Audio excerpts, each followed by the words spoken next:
And it's Ken Kraetzer for CaMMVetsMedia, Army football practice, heck of the year. I have a chance to talk to the offensive coordinator, and that's Cody Worley. Cody, good to see you. What's it like to have your team out on the field? Well, it's incredible. You know, we had our summer. We finally get to camp, and it's finally here. And I've loved the energy and the attitude of the guys, but there's nothing like getting on the grass. So incredibly excited. Very good. Talked with Bryson Daily yesterday, saw him at the American Conference Media Day. How is he developing? He's played most of last year, had a great last 4 games of the season. How is he developing and preparing for this year? Well, one, he's doing a great job as a leader, and he was named a team captain. He's a senior. He has experience.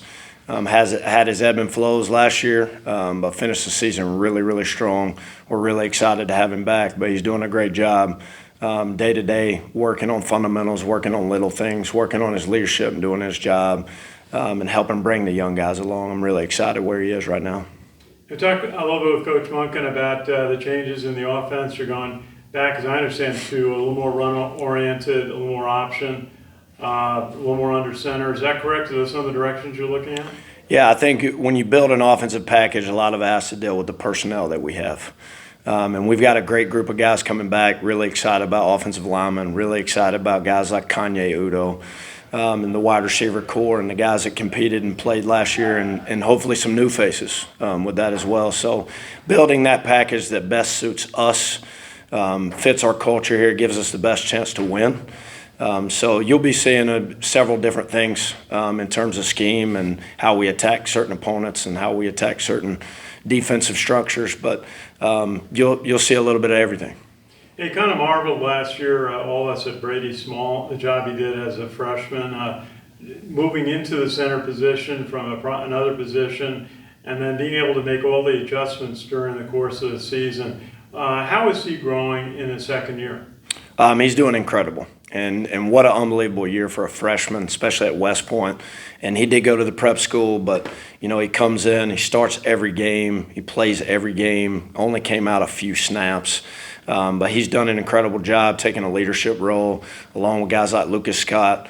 But I'm really excited to have a guy up the middle, guys that have returned when you look at the pipe, and the guys that are returning up the middle. Guys like Brady at the center position, Bryson Daily at the quarterback position, the backs that we have returning, you feel really good, especially with the core of the guys that are at the forefront up the middle with what we're doing. So I'm really excited where Brady is, the growth that he's done, and he's getting better every day. And you got, we just talked to Boobie Law, who's coming back from an injury, as is Bill Cassis, who had missed most of last year. And I understand he's got a new position on the line this year. Tell us about Bill Cassis and Boobie Law coming back. So Bill has a lot of flexibility. He's really similar to Brady. You know, so he gives us flexibility up front positionally. He can play any of the interior positions. And then having a veteran guy like Boobie Law that has played in multiple systems, athletic, long, has played both tackle positions, has won games and done a lot of good things for us. So having that core back, getting Bill back from injury, he gives us flexibility at the center and the guard position, and then having a veteran tackle like Boobie stepping back up from injury, and he's doing a really good job right now as well. Both of them are competing and pushing every day. Coach, just final thought for you is looking at the American Athletic Conference, the teams in, I'm sure you spent time looking at the defenses over the winter and spring. Although with the transfer portal, you kind of never know exactly who's going to be there. How do you size up the defenses you're going to face in the American Football Conference? Well, personal opinion, I think the American Athletic Conference is the best group of 5 conference. They're really talented, a lot of great coaches. So a lot of speed, a lot of length, a lot of size, and, you know, they're infiltrating the roster with the transfer portal. We may even see faces that aren't on rosters right now. So it's subject to change, but it's a really talented league. And there will be talent on every team, on every roster, at every level. So it's an incredible challenge for us, but really excited for the opportunity to compete and play in, you know, one of the best conferences in college football. And we have Ken McMillan on the line. Hey, Cody. Ken McMillan from The Record. Hey, Ken. Cody, I guess Kanye Udo is going to come in next. Just tell me about, you know, this guy and the kind of year he had as a freshman was kind of spectacular. Well, one, he's an incredible talent, and two, he's a phenomenal kid. Really coachable, cares a lot about his teammates. Not with the production that he had, he was still a guy that whether he had 18 carries or 2 carries, he's all about the team and he puts the team first. But with a guy like that talent coming off of a spectacular freshman year, I think ourselves included, the fans, everybody that's going to be involved in watching the growth, I think you're going to see a better product. I think the Kanye Udo that's playing right now, that's going through camp through the first 2 practices and going through a spring and had time to develop coming out of his freshman year, you're already seeing growth fundamentally. You're already seeing things that, he's building upon from last year with vision, understanding schemes, and doing a lot of great things. So he's primed for a phenomenal year, and we're really excited to have him, but he's doing a great job and putting in the work. You had the experience of a Riley and a Buchanan for several years. Now you've got Hayden Reed, you've got Kanye Udo, who are both young. How are they ahead of the schedule in their development, or are we going to see them get worlds better because they have a couple years now? I mean, I think you look like a guy like Hayden Reed. He played as a freshman in 2022. And did a lot of great things, and you could see the growth and the type of player that he was capable of. He like Bill Katzianis, gives us a lot of flexibility. He's really talented, multifaceted, can do a lot of different things. But he does have experience. He has game experience, phenomenal game against UTSA last year, played in 2022. So you got guys like, Kanye coming back. You've got Hayden Reed, really excited about Jake Rendina. A veteran guy like A.J. Williams is doing a great job at the running back position. And then I'm really excited about the freshman group and the guys that we have returning. So I think we can have a deep group of running backs and guys who have had experience, guys who have had success, and guys that we can build upon. Cody, you've had a couple of years working with the quarterbacks. Tell me about the room. Bryson at the top, as we all know, but tell me about the development beyond that. How critical is it to get them up to speed in the next month? I love the room right now. You got a guy like Dwayne Coleman, who is a veteran player. He's going into his 3rd year in the program. He's a trustworthy kid, and he's getting better every day, and he's getting more and more comfortable with what we do. And then you got a guy like Kel Helms, who's a freshman, really talented kid, really touted kid coming out of high school. When you look at his stats, playing in the highest level in the state of Texas and dominant at times. So we're really excited about his growth and development. But I think camp is critical. Every phase is critical. So you saw a lot of growth in the spring. And then they had an opportunity to go through 8 weeks of the summer where we did player-led practices, meetings, and they were doing stuff on their own. And now through 2 days of practice, I can already see drastic changes in their development fundamentally and their developmentally. So I'm really excited about the young core of guys as well.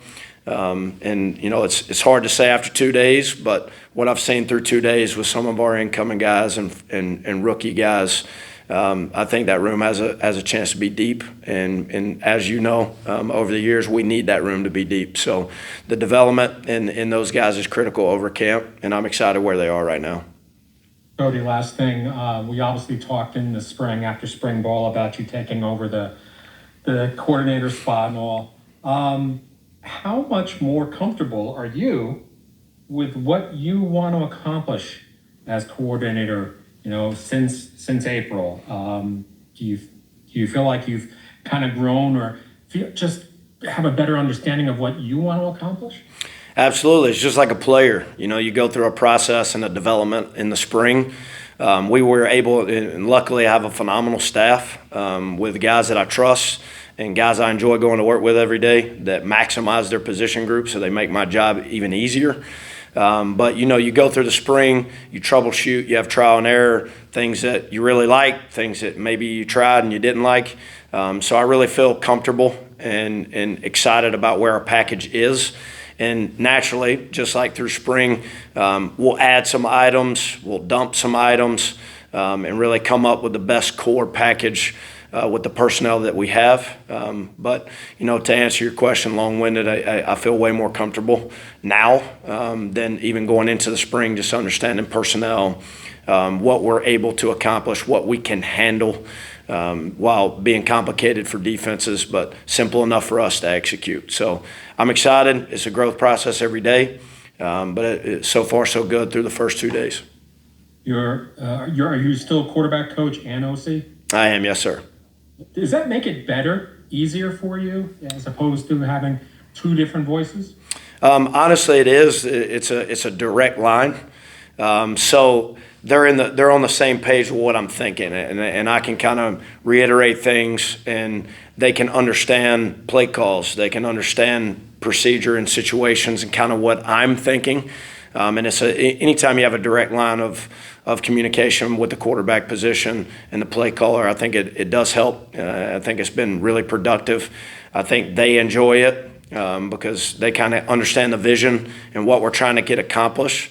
I also think that it's helped them kind of compartmentalize things and really have an overall understanding of what we're trying to do, because I want them to be a direct line of me on game day and our staff and what we're trying to get accomplished. So it does make things easier.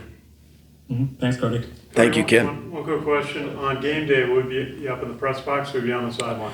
So it's still subject. I got comfortable doing things. I've called games from the field. I've called games from the box. With the new communication, we'll see, being able to directly talk to the quarterback. If we'll kind of troubleshoot that through the fall, but I won't know. So it'll be kind of play it by ear. Right now, if you had a gun to my head, I'd say it'd be up in the box. What's the new communications capability you have with the quarterback? So NCAA pass where you have helmet communication just like the NFL, and that's NCAA wide, Division I FBS wide. So if you see a green dot on a helmet, that means he has communication directly, coach to player communication. That will start this year. Very good. Thank you, Coach. Thank you. Joe, go ahead for two. Hey, Coach Worley. First question, you mentioned Jake Rendina earlier. I know he's newer addition to the backfield, had a really big spring game, and he's just a load to tackle, and I'm sure he's an awesome blocker too. Talk a little bit about the skill sets he brings to that fullback position for you. Well, one, you start with his build and his mentality, and he's exactly a prototype for a different type of back. And I think when you have different skill sets, you got Kanye, you got Hayden, you got Jake Rendina, I think it creates some of those, changes with that backfield and forces defenses to have to defend certain things and really rely on their skill set and their strengths. But Jake Rendina, he's as tough as a kid that I've coached and been around. He's gotten incredibly better fundamentally. When you look at his growth through the spring, he'll be the first to tell you he can't wait to block. He can tote it, and he's gotten better. But he's a guy that is really physical, enjoys that part of the game. He's got the perfect mentality for that position here, and he's only going to get better. And following up on that, you kind of mentioned, a number of the different running backs and kind of forcing people to defend different skill sets and everything. Sounds like, and Kanye and Hayden and Jake and the other backs all have different skill sets. Sounds like you plan to take advantage of that a lot, which is great. So can we kind of maybe count on some different looks depending on who's in the game from time to time? Sure. I think anytime you look at, any level of football, you want to put your players in position to succeed based on their skill set. You don't ever want to get to like some NFL, as soon as it's the third down back that comes in, he's good at pass pro, he's good at running routes. You want them to have a shared skill set so they can be able to do everything. But we as coaches diagnose what they're going to be really good at and what they're best at. But they have to have a well-rounded skill set. But we'll put them in the best position so they can be successful, so our unit can be successful. Awesome. Thank you. Thank you. Should be all set. All good. Thank you.